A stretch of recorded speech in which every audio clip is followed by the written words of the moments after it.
అరే మెరిసేటి రంగు నీది, నీ అందానికెదురేది, నువ్వు తాకే చోట ఈ పెక్కులే, ఇక ఒళ్ళు మొత్తం చెయ్యవలెను పుణ్యమునే.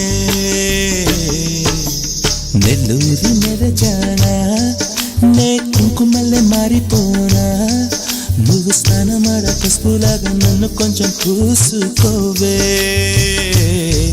నీ అందలకు మువ్వలాగా నన్ను కొంచెం మార్చుకోవే.